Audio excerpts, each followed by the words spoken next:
And what would be the story, you know? The reason I think I thought about what would be the story is because so often Black women are projected as we have a mouth on us, loose lips, and we clap back, we come back. I'm not going to deny we don't have a clap back and a comeback, but in that clap back and comeback is mostly sometimes I would say it's mostly, not sometimes, in defense. We're protecting ourselves. Um, I didn't provoke this. I, as you know the story, I was already in the bathroom. No one was in the bathroom, I thought, but me. So I didn't provoke this. I never had an encounter with them. I never saw them. I've never seen them before. I never saw them before that day. Um, so, but I'm always curious about what would have been the narrative. Oh, she said something. Because of being a Black woman.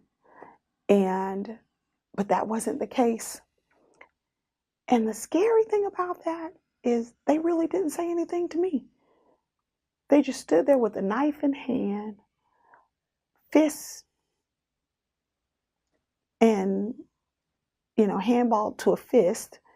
And one lady had her hand in her purse as if she had something in there. In my mind, I'm thinking gun. I didn't see a gun. I don't know what she had in there. She had her hand on something. Could have been a taser. I don't know.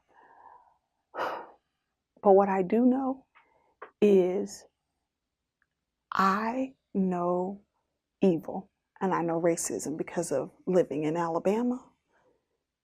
And that was pure evil and racism in their eyes. The way they looked at me, and they did not blink. They didn't turn, blink, or anything. They just stared me down as if it was unspoken, as if you know what's up. And I'm thinking, I don't know what's up. Like, I don't want to fight. I'm not a fighter like that. Maybe in my younger days, but I'm not a fighter.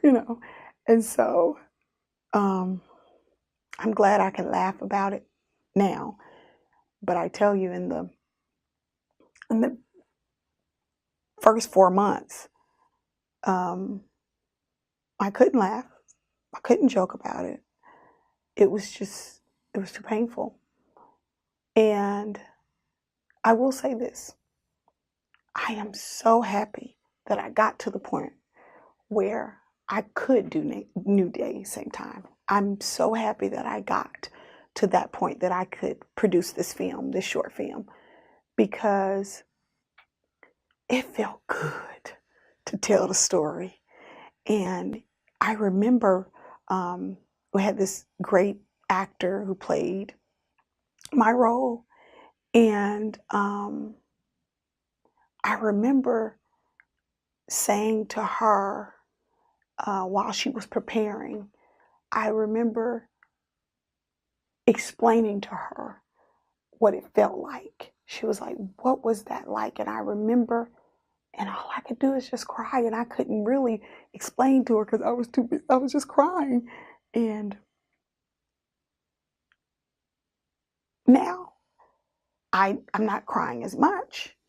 I don't really cry often about it now, but it's still painful to think about it. Um, but I'm really glad that I got to tell the story, because I really believe it was part of my healing. It was part of going beyond that. So I'm glad I told the story.